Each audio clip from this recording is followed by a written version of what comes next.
ఈ వారంలో ఫలాదీకరణ గుడ్డు గర్భాశయం యొక్క గోడతో జోడించబడుతుంది. అది శిశువు వివిధ కణాలకు విభజన ప్రారంభిస్తుంది. అంజలికు ఇంకా గర్భధారణ యొక్క లక్షణాలు ఏమీ కనపడట్లేదు. అందుకని తన డాక్టర్ సలహా తీసుకొని గర్భధారణ యొక్క పరీక్షలన్నీ చేసుకోవాలని ఆలోచిస్తుంది. 2 విధాల ప్రెగ్నెన్సీ టెస్ట్ చేసుకోవచ్చు.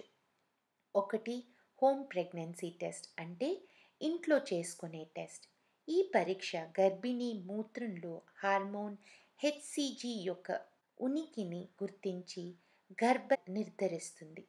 కానీ ఈ పరీక్ష నెల తప్పిన 2 లేదా 3 రోజుకి చేసుకోవచ్చు.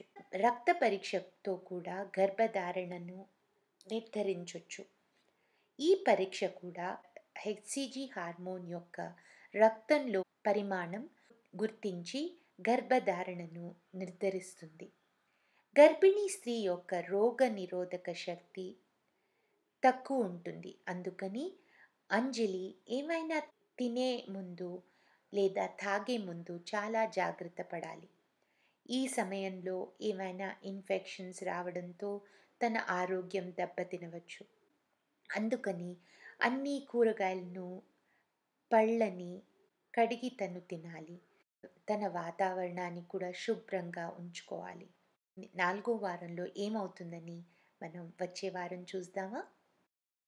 కొత్తగా లాంచ్ అయిన మా మెట్ హెల్త్ టీవీ వెబ్సైట్ని చూడండి. ఇక్కడ మీరు మీలా గర్భిణీ స్త్రీలతో మీ ప్రశ్నలను ఆన్లైన్ చర్చించవచ్చు. దయచేసి ఇప్పుడే మా చర్చ వేదికను చూడండి. www.met-health.org